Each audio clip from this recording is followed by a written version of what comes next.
Hello and welcome to the Paul Green Comedy PaulCast. It is September 23rd, 2024. This is episode 278. Stand-up comedian, actor, improviser, and as of tonight, a champion. Paul Green here as I express and discuss my journey as a dreamer and as a comedian and as a performer. And tonight was a really good night on that journey. So, I am right now in Las Vegas, Nevada. And tonight, I had a performance at the World Series of Comedy, which is a very large, very significant comedy festival that actually goes throughout the year. And there are multiple contests throughout the year, but all of those competitions accumulate for the main event in Las Vegas.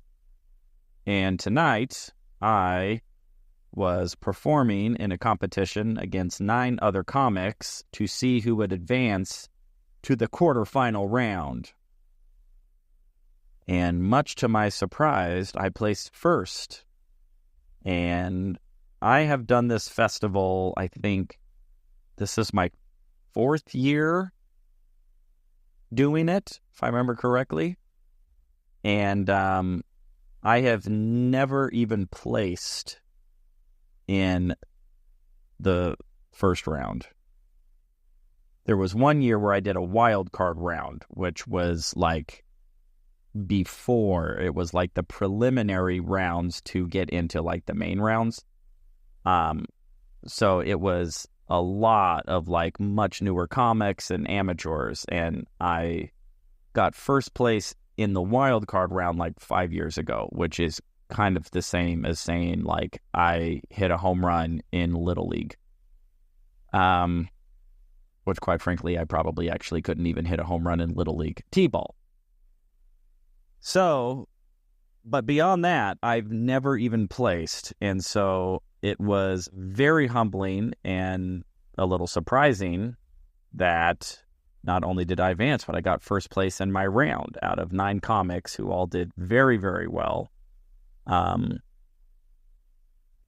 gonna lie, feels pretty good. And I'm a little unsure of how to really feel or think about it. I'm just I'm very grateful. I'm very humbled and excited. I'm not gonna lie, it felt pretty good. I again was not anticipating. Definitely didn't even think I would advance, just because that's what I'm used to. Again, I've done this so many times. I never even get in the top 3. In this round, they only picked 2 people to advance, and so when they called the second place person, they called his name first, and I knew that guy had a really strong set. And I looked at a couple of the other comics there, and I heard most of their sets, and I was just thinking, I wasn't nearly as funny as that guy or whatever. And so I was not expecting that I would get first place. So there you go. So I will be heading back to Vegas this Friday to compete in the quarterfinals. So the quarterfinals is going to be 7 comics, and the top 3 will advance to the semifinals. And then the semifinals obviously advance to the finals. So, not going to lie, it felt very good. It was very gratifying. Those of you following my journey know that about 6 months ago, I pretty much started over. I wrote all new material, and I've really been working on refining that material. And last week, I was very fortunate because I had a run at my home club, JP's Comedy Club in Gilbert, and I did his open mic Thursday night, and then I did 4 more shows between Friday and Saturday, and I really just honed in on the 7 minutes that I wanted to do tonight, and evidently that work paid off. So really cool. And I have said this before, but anybody out there who's going for a dream and you're working hard, I've said it before and I'll say it again, celebrate and count the wins, because those wins can be far and few between sometimes. And celebrate them when they come, because you never know how much work and grind and disappointment and discouragement is going to happen in between them. So very cool night. So this is now going to turn into a bit of an interesting week, because I was just planning on being in Vegas one night, and I already have to go back to Arizona tomorrow. I have a rehearsal tomorrow night, and then I have another show in Phoenix on Wednesday, and then on Thursday I have a show in Yuma, and then Friday I was supposed to be in Safford with the Midlife Crisis comedy show. Unfortunately, I am not going to be able to do that show, and so I called my comedy partner, and, we talked about what we're going to do about that show. It's kind of a tough situation because the show has not sold well at all. So, it's kind of a tricky situation because, do we even do the show? My buddy Josh agreed to do the show by himself, or just to get a buddy to go down there and do the show, but we don't even really know what kind of turnout we're going to have. So, yeah, it's a little, it's kind of a sticky situation, but, we'll work it all out, and I will definitely be doing the show in Yuma on Thursday night, and then I will need to figure out how to get myself back to Las Vegas Friday. And then Friday, so what's going to happen is Friday is going to be the quarterfinals. There will be 7 comics all competing against. The top 3 in my show will then advance to the semifinals, which are on Saturday. So if I advance again, then I will need to stay in Vegas on Saturday as well. And then from the semifinals, there are 6 comics total, 3 from my round, 3 from the other round. And of those 6, they will then pick 3 who then go to the finals. And then the final 3 are the ones who they will pick the winner of the World Series of Comedy. Now, what was very apropos about this whole experience is I've talked a lot about this comedian. His name's Andrew Norelli. And Andrew Norelli has been a huge mentor of mine and really helped me a lot this year to get my comedy act to where it is now. And he was actually the winner of the first ever World Series of Comedy, which I think was 2010, if I remember correctly. And there's like a picture of him on their sort of wall of winners over the last 14 years or so.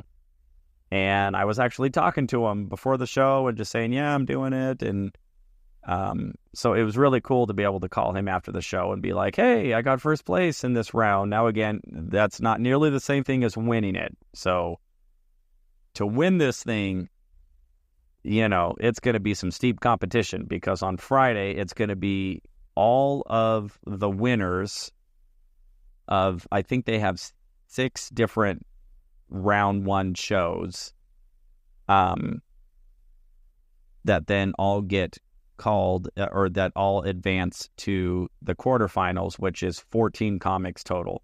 By the way, this starts with 101.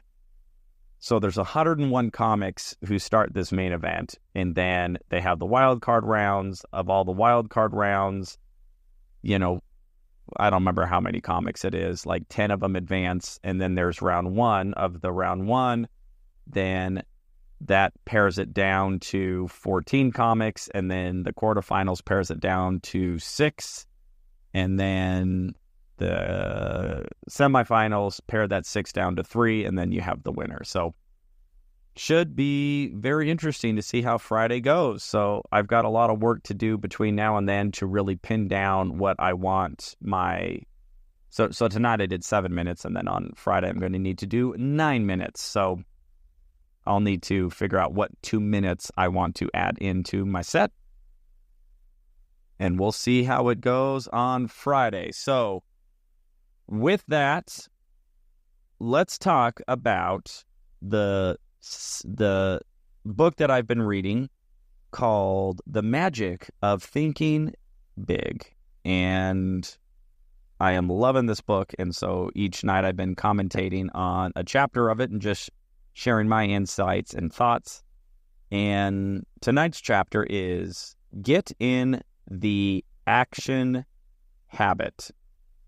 The habit of taking action. And again, I know I sound like a broken record, but I love this book and I agree with all of these principles. And, you know, the action habit just really is the idea that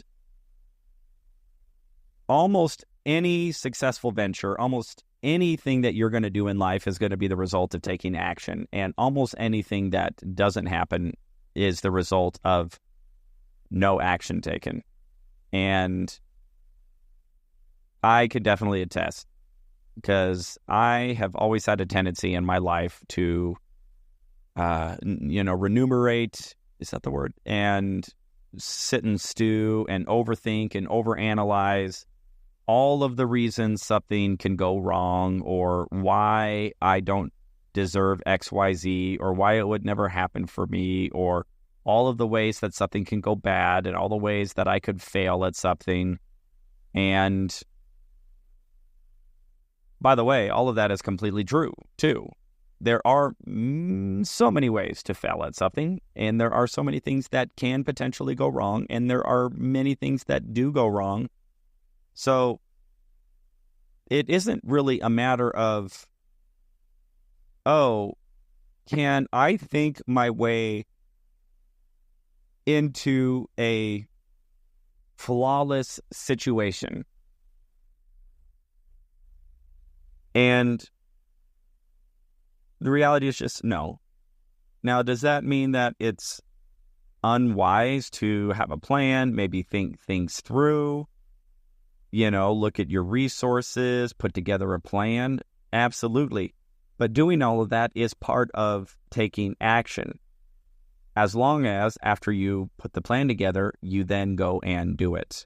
And the going and the doing, to me, seems to be the most neglected part of any dream, of any goal, of any ambition. And that's definitely been the case with me. And I have held my back. I have held myself back from so many different opportunities by overthinking them, or out of a fear of failure, a fear of rejection. I mean, I remember in LA, especially when I was new to LA, I was so afraid to go do stand-up comedy anywhere, especially open mics. And any comic who's ever been successful will tell you that if you want to get good at comedy, you got to be doing it every single night, and you got to be doing open mics all the time, especially when you're newer and, club owners don't know you yet. And so you're not going to get booked at a club if you haven't established a really solid stand-up comedy routine and you started to get noticed by bookers. And I still remember being in LA and, I'd be like, oh, Paul, you got to do an open mic tonight, man. And I would just be like, oh, but, I'm not funny. I don't really have my set worked out. I don't know what I'm doing, and I would not go a lot of the time. And I could give countless examples of how many times I didn't do the thing. And I strongly believe in the adage that we will regret at the end of our lives the things we did not do far more than the things we did. And it actually reminds me of when I was about ready to make the final decision that I was going to move to Hollywood. So this was 2015. Those of you, if you're your first time listening to the podcast, you don't know the whole story, but the quick summation is I was living in Arizona. I was working for the software company. The software company had a dream manager on staff who would help all of the employees fulfill their dreams. And I'd been working with this guy, and he asked me what my dream was. And I said my dream was to get a recurring role on a sitcom. And he said, all right, well, what would it take to make that happen? And I said, well, I'd probably need to move to Hollywood. And then he said, cool. What would it take to make that happen? So anyway, skipping a lot of the details, which I know I've shared in previous podcasts, I distinctly remember having a conversation with my comedy teacher at the time, Tony Visick.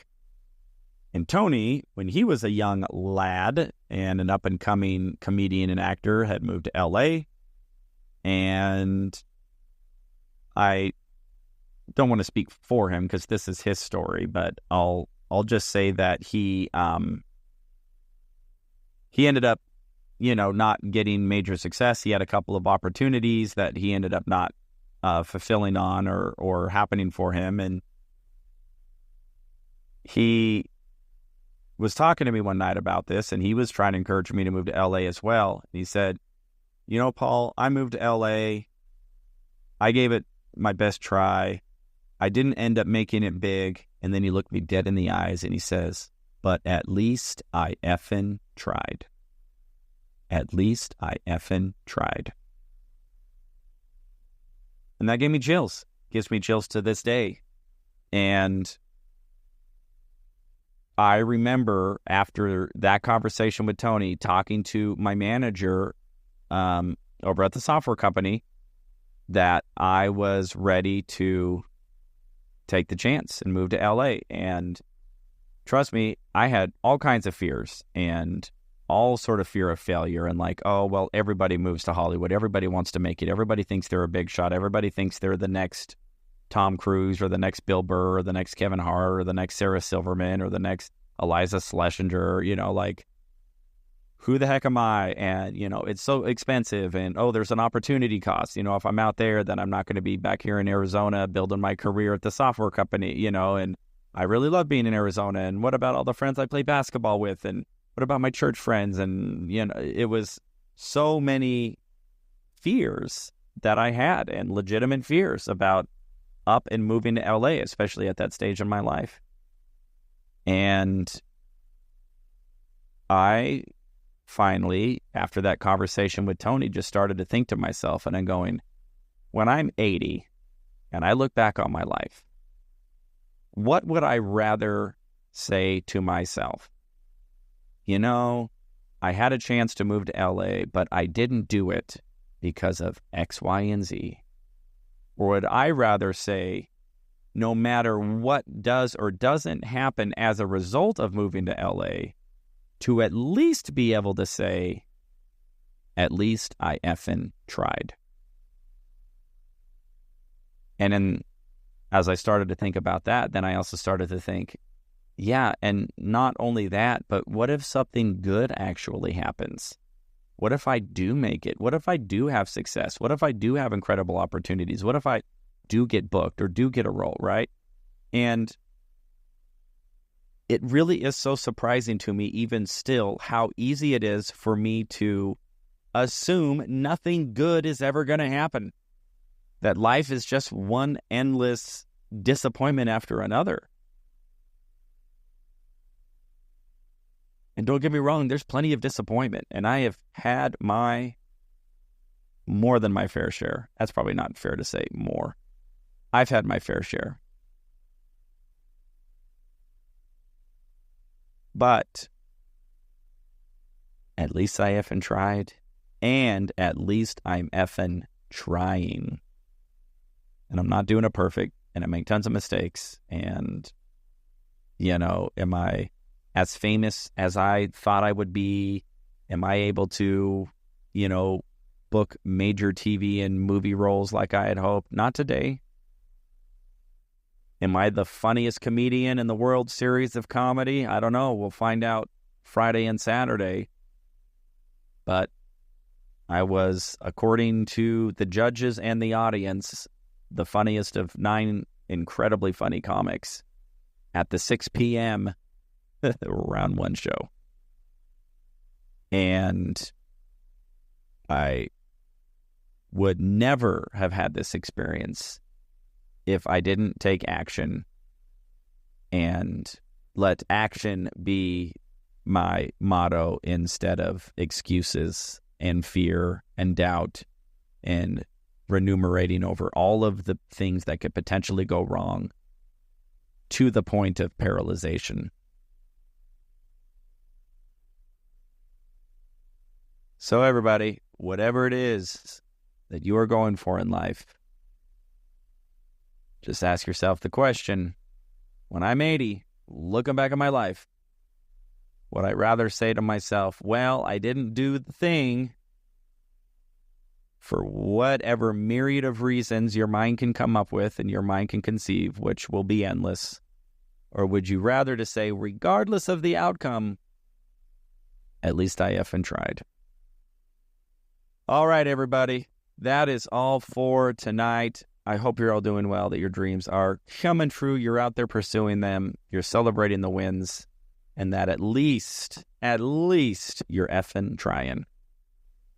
All right, this has been the Paul Green Comedy PaulCast, episode 278, September 23rd, 2024.